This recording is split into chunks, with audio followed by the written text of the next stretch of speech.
नमस्कार दोस्तों, स्वागत है आपका स्टडी फॉर सिविल सर्विसेज में। वीडियो को पूरा देखिए। कोई भी आपका फीडबैक है, कोई सजेशन है, तुरंत वीडियो में कमेंट करके जरूर बताइए। अच्छा लगे तो वीडियो लाइक जरूर कर लीजिए और ऐसे वीडियो लगातार फ्री में पाने के लिए चैनल को तुरंत सब्सक्राइब कर लीजिए और बेल आइकन को जरूर टैप कर लीजिए ताकि आगे भी सारे वीडियो आपको मिलते रहे। यूट्यूब में फॉलो करते हैं तो प्लीज ये वाला फ्री टेलीग्राम चैनल जरूर ज्वाइन कर लीजिएगा। सारे नोटिफिकेशन, सारे अपडेट यहीं पे आते हैं, ध्यान रखिएगा। स्टडी फॉर सिविल सर्विसेज का कोई भी पेड ग्रुप अगर आपको ज्वाइन करना है तो सिर्फ 856480560660897523864455 यही नंबर है हमारे, सिर्फ जहां पे कॉल या व्हाट्सएप कर सकते हैं। इंस्टाग्राम पे हमारा पेज जरूर फॉलो कर लीजिएगा, स्टडी फॉर सिविल .सर्विसेज है। ट्विटर पे हमको जरूर फॉलो कर लीजिएगा, @स्टडी फॉर सिविल्स है। नमस्कार दोस्तों, आप सभी का स्वागत है स्टडी फॉर एग्जाम में। दोस्तों, यह यूपी पीसीएस प्रीलिम्स के सामान्य अध्ययन सीरीज का 5वां वीडियो है।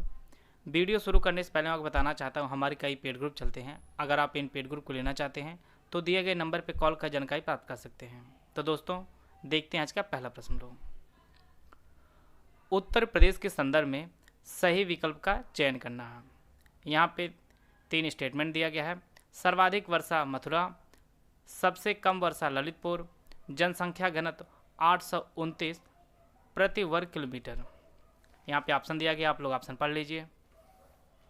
उत्तर प्रदेश में जो सर्वाधिक जो वर्षा होती है वह मथुरा में ना होकर वह गोरखपुर में होती है, और सबसे कम वर्षा ललितपुर में नहीं होती है बल्कि मथुरा में होती है। और उत्तर प्रदेश का जो जनसंख्या घनत्व है वह 829 प्रति वर्ग किलोमीटर है, व्यक्ति प्रति वर्ग किलोमीटर है। तो इससे जो है इसका ऑप्शन सी है वह सही है। केवल तीसरा जो स्टेटमेंट है वह सही है। आते हैं अगला प्रश्न। लो, जूकू घाटी किन 2 राज्यों की सीमाओं पर स्थित है? नागालैंड और मणिपुर, नागालैंड और मिजोरम, नागालैंड और अरुणाचल प्रदेश, या नागालैंड और असम। तो इसका जो सही आंसर है वो ऑप्शन ए, नागालैंड और मणिपुर की सीमा पर जूकू घाटी स्थित है। और इसमें जो है कई बार आग लग गई है, इसी कारण यह घाटी काफ़ी चर्चा में रहती है। और इसमें अंगामी जनजाति के लोग रहते हैं, अंगामी जनजाति के लोग जूकू घाटी में रहते हैं। आते हैं अगला प्रश्न। लो, ग्रेनाइट के निर्माण के लिए कौन सा जिला प्रसिद्ध है? ललितपुर, कौशाम्बी, झांसी या महोबा। तो इसका जो सही आंसर है वह ऑप्शन ए, ललितपुर। ग्रेनाइट के निर्माण के लिए ललितपुर काफ़ी प्रसिद्ध है। और यहाँ पर 1 डिस्ट्रिक्ट 1 प्रोडक्ट जो है वह जरी सिल्क साड़ी है। जरी सिल्क साड़ी जो है वह 1 डिस्ट्रिक्ट 1 प्रोडक्ट ललितपुर को दिया गया है। और 1 डिस्ट्रिक्ट 1 प्रोडक्ट जो शुरुआत हुई है वह वर्ष 2018 में हुई है। आते हैं अगला प्रश्न। लोग, आदित्य L1 के बारे में निम्नलिखित कथनों पर विचार करें। यहाँ पे 3 स्टेटमेंट दिया गया है। पहला जो स्टेटमेंट है, यह भारत का दूसरा सौर मिशन है जिसे भारतीय अंतरिक्ष अनुसंधान संगठन अर्थात इसरो द्वारा लॉन्च किया जाएगा। दूसरा स्टेटमेंट है, आदित्य L1 को वर्ष 2024 में लॉन्च किया जाएगा। तीसरा स्टेटमेंट है, यह सूर्य की सबसे बाहरी परतों कोरोना और क्रोमोस्फियर का अध्ययन करेगा। इसमें आपको बताना है कौन सा स्टेटमेंट सही है। इसके लिए 4 विकल्प दिया गया, विकल्प आप लोग पढ़ लीजिए। इसका जो पहला स्टेटमेंट है वह गलत है, क्योंकि यह दूसरा मिशन नहीं है सौर मिशन, यह पहला मिशन है भारत का जिसे इसरो लॉन्च करेगा। और इसे वर्ष 2024 में नहीं लॉन्च किया जाएगा बल्कि इसी वर्ष 2022 में इसे लॉन्च किया जाएगा, आदित्य L1 को। और इसका जो तीसरा स्टेटमेंट है वह सही है कि यह सूर्य की सबसे बाहरी परतों कोरोना और क्रोमोस्फियर का अध्ययन करेगा। तो इससे जो है इसका जो ऑप्शन बी है वह सही है। आते हैं अगला प्रश्न। लो, विश्व व्यापार संगठन की पहली महिला निदेशक कौन बनी है? यहाँ पे ऑप्शन दिया गया, आप लोग ऑप्शन पढ़ लीजिए। इसका जो सही आंसर है वो ऑप्शन ए, नगोंजी ओकोंजो इवेला जो है वह विश्व व्यापार संगठन की पहली महिला महानिदेशक बनी है। और यह नाइजीरिया की अर्थशास्त्री है, नाइजीरिया की यह अर्थशास्त्री हैं। और इनका जो कार्यकाल शुरू हुआ है वह 1 मार्च 2021 से इनका कार्यकाल शुरू हुआ है। बात करते हैं विश्व व्यापार संगठन की, तो इसकी जो स्थापना हुई है वर्ष 1995 में इसकी स्थापना हुई है। और इसका जो मुख्यालय है वह जिनेवा स्विट्जरलैंड में स्थित है। आते हैं अगला प्रश्न। लो, निम्नलिखित में से कौन सा विकल्प सही ढंग से मेल नहीं खाता है? बेलम गुफाएं आंध्र प्रदेश, खंडगिरी गुफाएं मध्य प्रदेश, वराह गुफाएं तमिलनाडु, मोमोलुह गुफाएं मेघालय। तो इसका जो सही आंसर है वो ऑप्शन बी, खंडगिरी गुफाएं जो है वह मध्य प्रदेश में स्थित नहीं है, बल्कि यह ओडिशा में स्थित है। और सभी सुमेलित हैं कि वेलम गुफाएं जो है ये आंध्र प्रदेश में है, वरा गुफाएं तमिलनाडु में है, और मोमलुह गुफाएं ये आपके मेघालय में स्थित हैं। तो इसका जो ऑप्शन बी है वह सही है। मैक्स 1407 किसकी अधिक उपज देने वाली और कीट प्रतिरोधी किस्म है? सोयाबीन की, चावल की, गेहूं की या सूरजमुखी की है? तो इसका जो सही आंसर है, यह जो किस्म है यह सोयाबीन की किस्म है, और इसे पुणे के अघोकर अनुसंधान संस्थान ने विकसित किया है। आइए देते हैं अगला प्रश्न लोग। उत्तर से दक्षिण की ओर बढ़ते हुए निम्नलिखित द्वीपों को व्यवस्थित करें। यहाँ पे 4 द्वीप दिया गया है। जापान का क्यूशू द्वीप, होन्शु द्वीप, शिकोकू द्वीप और होकाइडो द्वीप। इसके लिए 4 ऑप्शन दिया गया, आप लोग ऑप्शन पढ़ लीजिए। इसका जो सही आंसर है वह ऑप्शन डी इसका सही आंसर है। सबसे उत्तर में होकाइडो द्वीप है, इसके बाद होन्शु द्वीप है, फिर शिकोकू द्वीप है, और सबसे दक्षिण में जो है वह क्यूशू द्वीप है। और इनमें जो सबसे बड़ा द्वीप है वह होन्शु द्वीप है। होन्शु द्वीप वह जापान का सबसे बड़ा द्वीप है, और इसी पे जो जापान की राजधानी टोक्यो है वह इसी द्वीप पर स्थित है। और यहाँ पर माउंट फिजी जो पर्वत है वह भी होन्शु द्वीप पर ही स्थित है। इसका जो ऑप्शन डी है वह सही है। आए थे अगला प्रश्न लोग। लखनऊ सत्र 1916 में जो आयोजित किया गया था उस टाइम गवर्नर जनरल कौन था? Lord Chelmsford, Lord Reading, Lord Minto या लॉर्ड इरविन? तो इसका जो सही आंसर है वह ऑप्शन ए लॉर्ड चेम्सफोर्ड उस समय गवर्नर जनरल था जब लखनऊ सत्र 1916 आयोजित किया गया था। और 1916 में जो है कांग्रेस और मुस्लिम लीग का समझौता हुआ था, और उस टाइम लखनऊ सत्र का जो अधिवेशन हुआ था कांग्रेस का, उसकी जो अध्यक्षता है वह अंबिका चरण मजुमदार ने की थी। बात करते हैं लॉर्ड चेम्सफोर्ड की, तो यह भारत के 1916 से लेकर 1921 तक यह गवर्नर जनरल रहा, और इसके जो कार्यकाल में रॉलेट एक्ट, जलियांवाला बाग हत्याकांड, असहयोग आंदोलन, मांडेगू चेम्सफोर्ड और खिलाफत आंदोलन जैसी घटनाएं हुई थी। आते हैं अगला प्रश्न लोग। निम्नलिखित में से कौन सा देश नेट जीरो प्रोड्यूसर्स फोरम में शामिल नहीं है? नॉर्वे, रूस, कतर या कनाडा? यह दुनिया के 5 प्रमुख तेल एवं गैस उत्पादक देशों का एक संयुक्त फोरम है, और इसमें कनाडा, नॉर्वे, सऊदी अरब, अमेरिका और कतर शामिल है। इसमें रूस नहीं शामिल है। इसका जो ऑप्शन बी है वह सही है। और इसका जो लक्ष्य है वह ग्लोबल वार्मिंग को सीमित करने का एक प्रयास किया जा रहा है। नेट जीरो प्रोड्यूसर फोरम्स के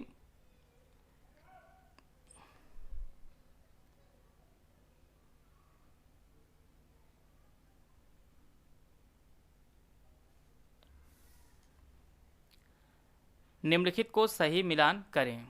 discovery of India, India in transition, peasantry of Bengal, Indian unrest. दूसरी तरफ लेखक हैं, एक तरफ बुक है।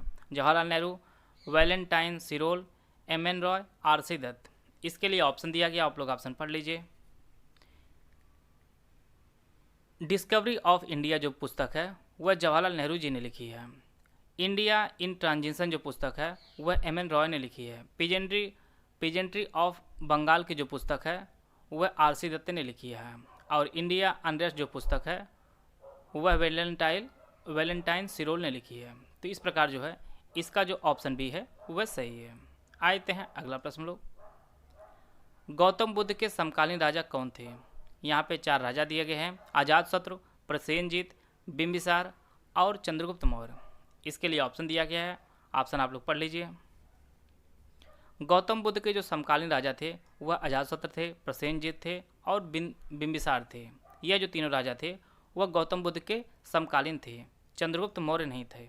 तो इससे जो है इसका जो ऑप्शन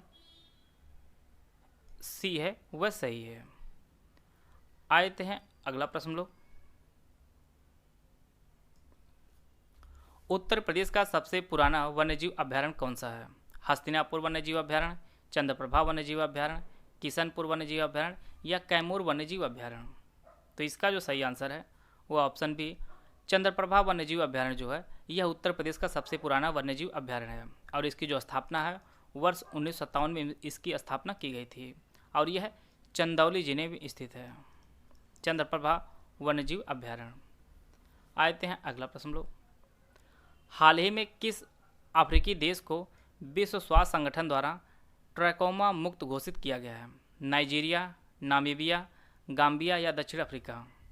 तो इसका जो सही आंसर है वो ऑप्शन सी, गाम्बिया देश को विश्व व्यापार संगठन ने ट्रैकोमा मुक्त घोषित किया है और यह ट्रैकोमा मुक्त घोषित होने वाला अफ्रीका का दूसरा देश हुआ है। और इससे पहले वर्ष 2018 में घाना को मुक्त किया गया था ट्रैकोमा मुक्त। और यह ट्रैकोमा जो बीमारी है यह अंधेपन का मुख्य कारण होती है।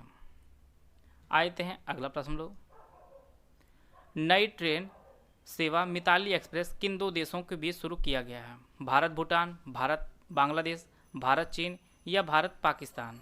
तो इसका जो सही आंसर है वह ऑप्शन बी, भारत बांग्लादेश के बीच मिताली एक्सप्रेस ट्रेन जो है वह शुरू की गई है।